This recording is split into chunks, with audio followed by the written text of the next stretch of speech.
8:52, seguimos en Desayunos Informales. Días atrás, el Instituto Nacional de Estadística presentó cifras que mostraron que el 17,3% de los uruguayos se encuentran por debajo de la línea de pobreza. Para esta medición hubo un cambio en la metodología, ya que se tomaron en cuenta datos de una encuesta de consumo más reciente. Cambio la metodología, hasta ahora la medíamos con la metodología 2006, llamémosle, ahora es con la metodología 2017. Vamos a estar hablando de qué implica este cambio y qué es lo que se viene para el INE. Para eso recibimos a Marcelo Bisoño, que es director del Instituto Nacional de Estadística. Bisoño, ¿qué tal? Buenos días, bienvenido. Buenos días, gracias por la invitación. Bienvenido. Bienvenido, buenos días. Gracias por estar aquí. Tenemos un tema grande para conversar, pero también es la primera entrevista que tenemos con usted, así que a modo de presentación, usted tuvo las últimas décadas fuera del país, tuvo que venir aquí a Uruguay a partir de que asume el compromiso de dirigir el INE. Sí, asumí estando allá. 36 años estuve en Estados Unidos. 36 años.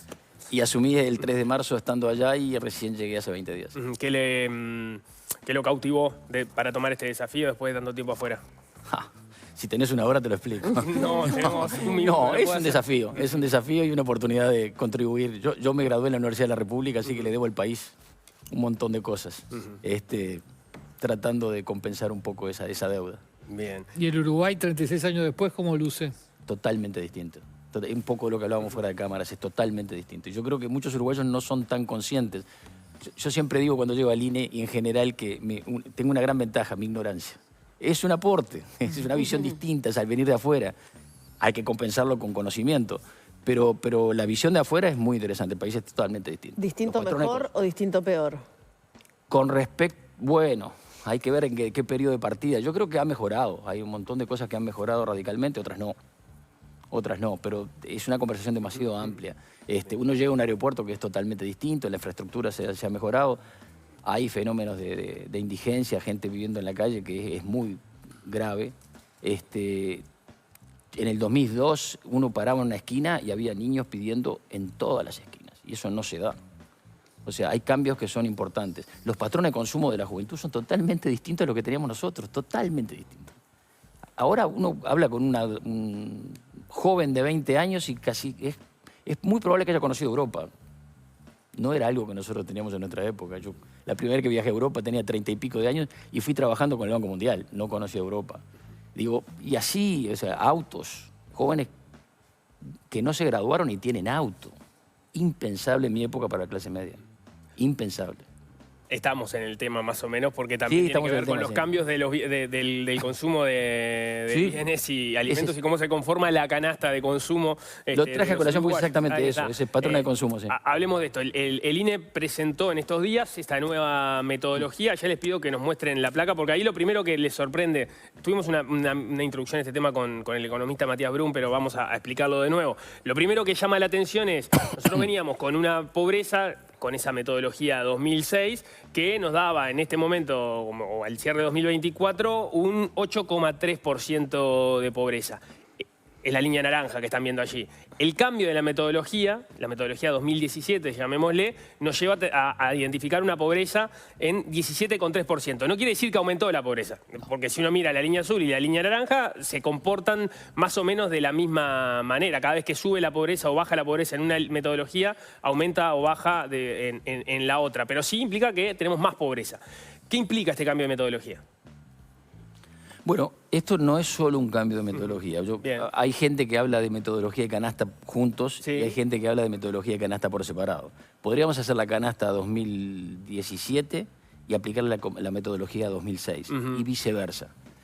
Lo que hicimos acá fueron dos cosas, cambiar la metodología, cambiar la canasta. Esa gráfica que tú mostraste es muy importante. Es muy importante para ver por qué las dos metodologías y las dos canastas, qué tienen en común y qué tienen de distinto. En principio la dinámica es muy parecida. O sea, sí, está una casi el doble, no quiero decir que sea lo mismo, pero cada año de caída en la nueva canasta y nueva metodología es un año de caída en la vieja canasta y vieja metodología. Y lo mismo en las subidas, o sea, las dinámicas son las mismas. Una mucho más abajo que la otra. No, y lo que tú dijiste fue súper importante, no hubo ninguna duplicación de pobreza, ¿sí? Identificamos ahora mucho más pobres, 17,3, que es un número no bajo, contra 8,3. El problema ahí es que la canasta vieja, la metodología es otro tema, la canasta estaba desactualizada. Y un poco lo que hablamos fuera de cámaras y lo que hablamos recién ahora también, el hecho de que los patrones de consumo del grupo de referencia, la pobreza se mide con un grupo de referencia que no voy a explicar porque es muy largo de explicar, ¿sí? A un 20% de la población se le pregunta qué consume y eso se fija como parámetro para la línea de pobreza. Ese 20%, que también era un 20% en el 2006, es muy distinto y consume muy distinto. Consume en forma más sofisticada. Consume telecomunicaciones, gasto en celular, gasolina para motos y autos, más gasto cultural, entradas de cine, más transporte, entradas de ómnibus, pasajes aéreos, etcétera, etcétera. ¿Sí? Esos temas de consumo son los que hacen que nosotros estemos hoy midiendo la pobreza en 17,3 y antes con la vieja metodología y vieja canasta en 8,3. Yo creo que la foto actual, la foto y la filmación actual es más representativa. Pero Si no me equivoco, lo que decía Matías Brum, el especialista cuando estuvo acá, que el cambio, por lo menos Nico me corrige o cualquiera me corrige si me equivoco, estaba más dado por la metodología, o sea, por el modo en que se valoran el tema de los alquileres y el servicio de salud más que por la canasta en sí. No, eso no, yo lo escuché en el programa, creo que tiene tiene razón en que deberíamos haber explicado más eso. Y yo creo que hicimos bien en no explicarlo, a pesar que tiene razón, porque lleva horas explicar eso. Es muy complejo. La difusión, la diseminación que tratamos de hacer es para un público más general, porque esto es para el pueblo uruguayo. Entonces, ese es un tema bastante técnico. Pero coincide con lo que decía Brum de... No, yo creo que la diferencia más grande es la canasta. ¿Sí? La actualización de los bienes de la canasta. Claro, es que el consumo que nosotros relevamos en el estrato de referencia, en el grupo crítico del cual sacamos la línea de pobreza, es más sofisticado que el que se daba en el 2006. Hicimos las simulaciones sobre llevar la canasta 2017 a la metodología 2006 y nos da variaciones, pero no son demasiadas. Las variaciones donde se dan es a nivel de indigencia. Ahí sí las diferencias son críticas. Y ahí sí Matías tiene razón. Tengo que discutirlo con él porque esto es bastante complejo. Él pidió que lo llamara alguien de él dijo que me desmienta, está bien que me... Yo lo invito a que nos llame él y tenemos bastantes llamadas para hacer a mucha gente. Pero sí, fue muy interesante lo que dijo y podemos charlarlo en mano a mano. Claro, ahí está. Digamos, para seguir explicándolo. Entiendo que es un poco técnico, pero me parece interesante explicar estas cosas porque nos sirven para entenderlas mejor, ¿no? La canasta, cuando se conforma, no se conforma, digamos, de una manera azarosa de decir vamos a poner determinadas cosas dentro de la canasta. Ese es un buen punto. Se empieza a mirar a la población en relación a buscar un extracto de la población que no tenga algunas carencias críticas que ustedes definen de antemano. Que tenga algunas y que no tenga demasiadas, porque es un grupo que queremos que no está por encima, inmediatamente por encima de la pobreza, para explicarlo en términos que se comprenda. Si un 20% de la población que tiene carencias, pero no tiene carencias que lo hagan pobre, o sea, en promedio. Ustedes definen cuáles son esas carencias críticas, que son 4 sí, y cuando encuentran un estrato de la población que el 10% de ese estrato tiene esas carencias, o sea, hasta el 10% tiene esas carencias, ese es el estrato de referencia. El grupo de 20%, ese 20%, tiene esas carencias en no más de un 10%. Ahí está. 10% menos de ese grupo tienen esas carencias. Ahí está. Y a partir con niveles fijados, ¿no?, de cada carencia. Y ese sería el estrato de referencia al partir del cual ustedes toman esa canasta. Eso se hizo en 2006 y se hizo ahora en 2017. Ahora podemos hablar también de por qué pasó tanto tiempo. En el 2006 hizo distinto. Era totalmente, no estaban esas cuatro variables, era solo... Son estándares internacionales nuevos. Exactamente. Ahí está. Esto siguiendo estándares internacionales. Esa es la canasta que ustedes conforman. Después, obviamente, con el correr de los años, eso se va actualizando por inflación. Ese es uno de los cambios en cómo se conforma la canasta. El otro cambio que no ocurría en 2006 y se incorpora ahora con la nueva metodología es tomar el valor locativo y el FONASA, excluirlo de la cuenta de dónde está la línea de pobreza. Seguramente usted lo puede explicar más claro que... No sé si lo puedo explicar más claro, porque es un tema complicado y vos lo enfocaste muy bien. Sí, hay un tema metodológico. Entramos en las cavernas del asunto de esta, la cosa más complicada. No se explicó públicamente de manera detallada. Se mencionó por arriba en el tema indigencia, no se mencionó como un factor importante en el tema pobreza. Voy a tratar de explicarlo, ustedes dirán si logro hacerlo. Valor locativo. Yo alquilo un apartamento y tú sos propietario de un apartamento exactamente similar. Yo gano 100, vos ganas 100, y el alquiler que yo pago es 20. tú no pagás alquiler porque sos propietario. Repito, vos y yo ganamos 100. Lo que se hacía en el 2006 es imputarte a ti un ingreso de 120. 100 más el alquiler que no pagás por ser propietario. Porque, en definitiva, yo gano 100, pero gasto 20 en pobreza. Gasto 20 en alquiler, perdón. Y tú ganas 100 y no pagas nada. Entonces, vos estás mejor que yo. Pero eso, según lo que yo entiendo, lo que se hacía antes era preguntarle a la persona cuánto cree que usted Exactamente, sí. debería pagar de alquiler, y la persona decía, bueno, creo que debería pagar 20 o 15, y se le agregaban. Exactamente tal como le dije. Con lo cual estaba la posible error o, no sé, trasladar una idea equivocada de la persona respecto a lo que debería pagar. Yendo al ejemplo anterior, totalmente de acuerdo. Yendo al ejemplo anterior, él es propietario, tiene que estar mejor que yo. Porque yo gano 100, él gana 100, pero claro. Entonces hay un punto positivo. Lo que se hace ahora es separar a los propietarios de los inquilinos, y a los propietarios no se le agrega el valor locativo, ese ingreso ficto por no alquilar el apartamento que uno es propietario, pero tampoco se le pide en la canasta un componente de vivienda. Entonces lo sacamos del ingreso y lo sacamos de su consumo. No se olviden que pobreza es comparar ingreso con un consumo de referencia. El consumo de referencia para los propietarios es distinto, más bajo, ¿sí?, que el de los inquilinos, que es más alto, para atender ese problema que tú decís.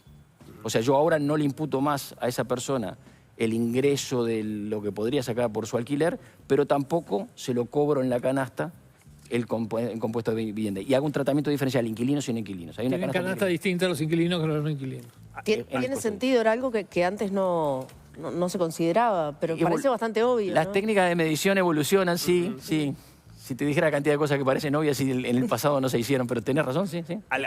Algo similar ocurre con el FONASA. Claro. Una lógica parecida. Y el FONASA es todavía más complejo, sí, exactamente.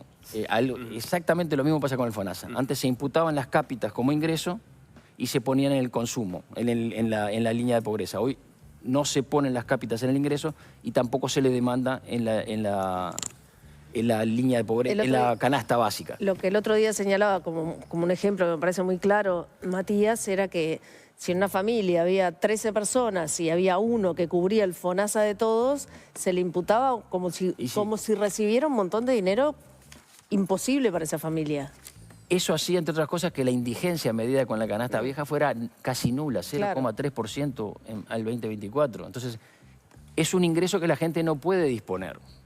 El de vivienda, si yo estoy en una casita muy humilde, digo, bueno, me podría dar un gran alquiler, y lo imputan como ingreso, me saca automáticamente de la indigencia. Claro. Porque la canasta de indigencia es muy baja, es solo alimentaria. Es lo que consume ese estrato que tú dijiste de referencia. Consumen alimentación. Entonces, esos ingresos fictos imputados hacían que la indigencia fuera casi cero, era 0,3. Claro, la indigencia era 0,3, ahora con la nueva medición es 1,5. Siempre hablemos, porque esto no siempre se tiene claro, cuando hablamos de indigencia, según la encuesta continua de hogares, es la indigencia de las personas que tienen hogares, ¿no? Eso es suena sumamente obvio cuando importante. uno menciona la encuesta continua de hogares, pero a nosotros mismos nos sorprendió ese dato en su momento de que, por ejemplo, personas en situación de calle no quedan comprendidas acá. Probablemente son indigentes, pero no quedan comprendidas en esta medida. Es súper importante detallar eso. Sí, ni las personas que están en hospitales, ni las personas que viven en pensiones. Estamos entrando en los detalles, sí, ¿Desde perfecto. qué año se aplicaba la metodología anterior? Buena pregunta, no lo sé. Desde el 2006, sí. Desde el 2006. 2006. Sí, perdón, no, sí lo sé. Desde el 2006, sí. 2007 probablemente ya ha salido a la luz, digo, sí. En el 2006 se hizo el trabajo de encuesta. Los encuestadores fueron a relevar lo que se llama la encuesta de gastos e ingresos de los hogares. Se hizo en el 2006 y ahora se hizo en el 2017.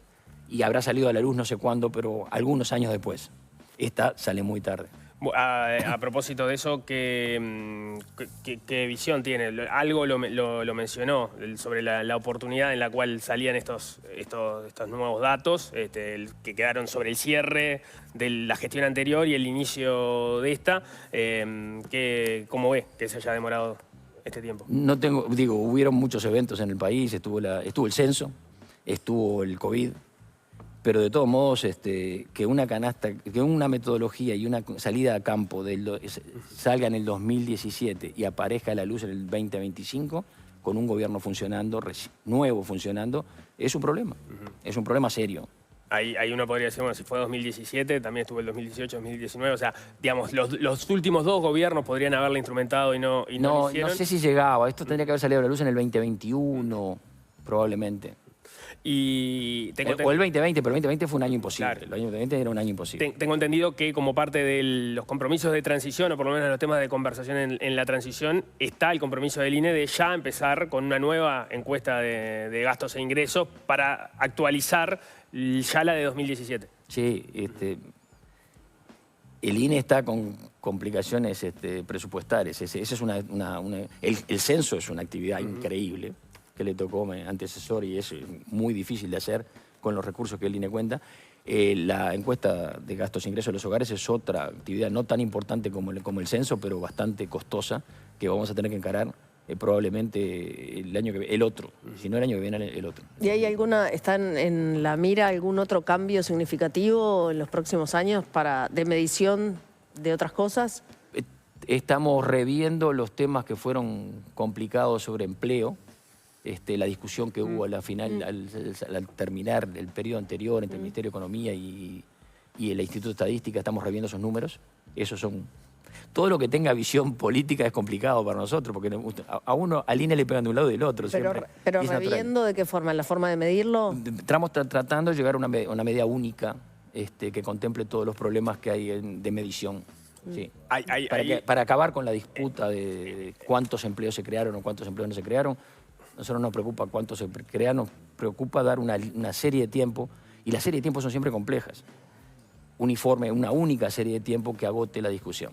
Ahí, por si alguien no está al tanto de cómo se dio esa discusión, creo que fue en 2021, le puedo agarrar un año, cuando se actualizó la metodología por la cual se registraban las tasas de actividad, y eso llevó a una discusión en la cual el cambio de metodología hacía difícil la comparabilidad entre las cifras que vinieron después de ese cambio y las que estuvieron antes de ese cambio, y entonces la discusión sobre, bueno, ¿se crearon 100.000 puestos de trabajo o no? ¿Se crearon 30.000? Fue parte de la discusión política. ¿Ustedes entienden que esto se puede revisar para generar una serie única en el tiempo? Sí, entendemos que sí. Que no lo hemos hecho O todavía. sea, podría ser retroactivo. Ahora lo va a ser retroactivo, sí. Va a ser mirándose atrás, sí. Serie de tiempo implica cierta continuidad, sí. Porque ahí donde más o menos había cierto consenso con las personas que se consultaban, la metodología nueva era mucho mejor, capturaba mejor la información, incluso digamos, de mes a mes y no en periodos más largos de tiempo, porque eso podía tener una variabilidad muy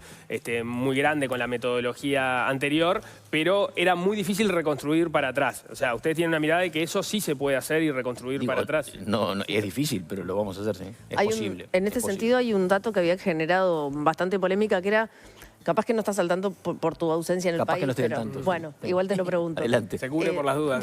No, es que es cierto. No es tan complicado, pero podés no saberlo. Se creó una modalidad de contratación de los gobiernos municipales que se llama jornales solidarios, que son contratos temporales con un salario muy bajo. Los conozco, sí. Ahí está. Eso se tomaba como creación de puestos de trabajo en las mediciones. Se medía como puesto de trabajo, pero en realidad, si mirás las condiciones en las que se contrata a esas personas con salarios muy por debajo del salario mínimo nacional, que son por periodos cortos de tiempo, ¿es correcto tomarlos como puestos de trabajo efectivamente creados? No estoy en condiciones de ponerme en esos temas. Digo, yo he venido nuevo, he vuelto un cuasi, no. Entiendo el tema de pobreza porque lo he venido estudiando. El tema de empleo es el próximo tema al que me voy a dedicar.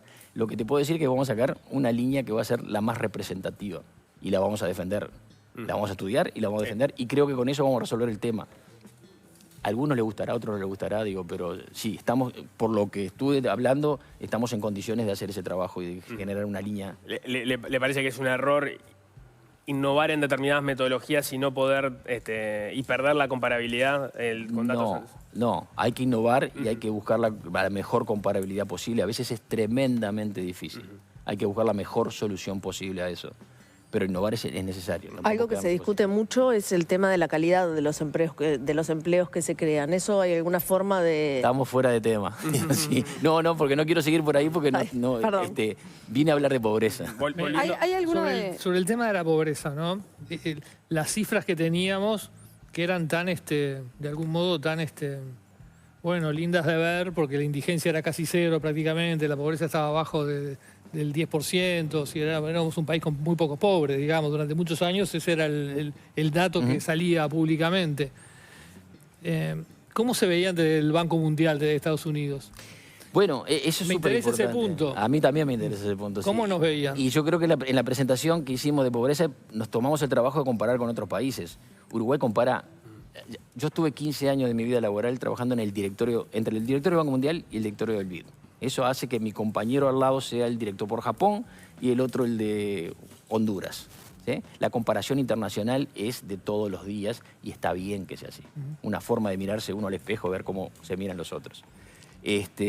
Uruguay compara favorablemente con todos los países de América Latina y el Caribe.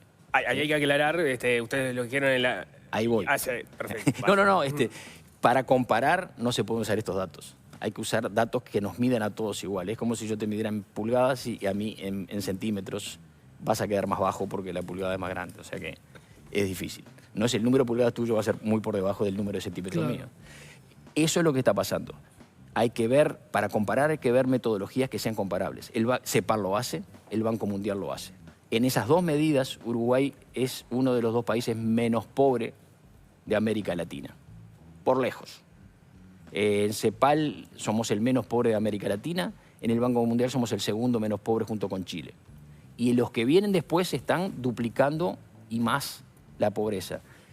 Se lo puedo decir si quieren con números. A ver si lo tengo algo por acá. Mientras tanto voy diciendo, entonces, este cambio que se hizo acá en la metodología no afecta en nada la imagen internacional del país. No, porque cuando nos vayan a comparar nos van a ver con los datos. Las metodologías esas que va a CEPAL, 4,4% es la pobreza nuestra medida por CEPAL en el año 2022. El que nos sigue es Chile con 8,1%, el doble. Y después, en esta lista que es parcial, está Panamá con 14%. ¿Sí? Banco Mundial, que es una canasta muy complicada porque es dólares por cabeza, actualizados por paridad de poderes de compra, que es el Big Mac, o sea, esa es la idea, que una hamburguesa acá sale X dólares, en otro lugar sale menos dólares. Entonces, calculo tu ingreso en dólares y lo ajusto por la paridad de poderes de compra. Lo ajusto por el tema de que el Uruguay en dólares es más caro que Bolivia. Y ahí nos da que Uruguay tiene una pobreza de 6,7, Chile tiene 4,7 y el que sigue es Argentina. El sector urbano nomás, el área urbana no está medida a nivel nacional, con 13,3. O sea, Argentina tendría más del doble de la pobreza de Uruguay en un sistema comparado, Banco Mundial, y Brasil tendría 4 veces la pobreza de Uruguay según CEPAL. Esos son los indicadores. Así se nos ve a nosotros, y Uruguay, un punto que no viene en la pobreza en general, está muy bien visto en el contexto internacional. A mí me tocó hacer un trabajo relativamente fácil porque cuando se presentaba Uruguay era... Hubo colegas, directores, que off the record me decían, nosotros en este país, no lo voy a nombrar, miramos mucho lo que hace Uruguay y tratamos de copiar todo lo que hace Uruguay. Ahora, rompí botones de la camisa porque se me... Esos resultados de CEPAL y del Banco Mundial dan índices de pobreza inferiores al que nos está dando ahora nuestra nueva metodología. Hay que hablar con ellos, digo, pero son distintas. La pobreza no es algo que sea único. Si nos ponemos a discutir nosotros qué es un pobre, no coincidimos entre nosotros cuatro. De todas formas, entiendo lo que planteas sobre las comparaciones y el nivel de Uruguay. Igual si miramos los números y vemos que 3 de 10 chiquilines son pobres, es un horror, ¿no? Hay 2 o 3 temas que esta nueva canasta señala, que estaban también en la anterior, pero esta los remarca más, el tema de la pobreza infantil. 2 temas en tema de edad. Primero, nuestra pobreza de adultos mayores es baja. Sí. 6,7, ¿sí? Es bastante baja en términos comparativos, ni que hablar. Tenemos un sistema de pensiones que tienen un acceso mucho más grande que el de cualquier país en América Latina. No sé Chile, pero creo que ganamos al Chile incluso. O sea que la pobreza adultos mayores 6,7 es muy baja. Pero la pobreza infantil es dramáticamente alta. Y eso tiene que ser un tema de cualquier administración. Es dramáticamente alta, tiene que ver también con la pobreza femenina, que es mucho más alta que la masculina, en hogares donde la jefe de hogar es mujer, donde no hay un hombre, en fin. Esos son temas que hay que abordar, son temas importantes. La canasta anterior y esta los resaltan. No hay diferencias de niveles, pero Esta metodología igual, perdón, no sé si Sí, habías sí. terminado. No, está bien. Sigue midiendo ingreso-consumo. La pobreza Sí, la... sí, hay es varias con formas de esa ver la, línea. la pobreza. Y el INE hace unos meses, en la administración anterior, sacó otro, La pobreza multidimensional. la pobreza Claro, multidimensional. ¿qué tan lejos estamos de medirla? Era la pregunta en realidad por necesidades insatisfechas que tenga la ciudadanía. Y hay un índice de necesidades básicas también. Esto es compara tu ingreso con una canasta. Si tu ingreso está por encima del consumo de esa canasta, de ese grupo de referencia que Nicolás señalaba, entonces no sos pobre. Si está por debajo, sos pobre. Y hay cosas raras. O sea, yo podría tener, por ejemplo, una estancia y no producir nada y tener muy bajos ingresos y ser millonario porque mi estancia vale varios millones de dólares y bajo este criterio soy pobre. Claro. Porque mis ingresos son muy bajos. Ahí parte de lo que hablábamos con Matías Brum la semana pasada era que con estos nuevos valores se tienden a parecer la pobreza medida en ingresos con la pobreza multidimensional y que eso es deseable porque quiere decir que con este indicador estás capturando más o menos bien lo que pasaba, que antes con el indicador anterior no lo podías hacer. La multidimensional da 18,3, si me acuerdo bien. Está por ahí.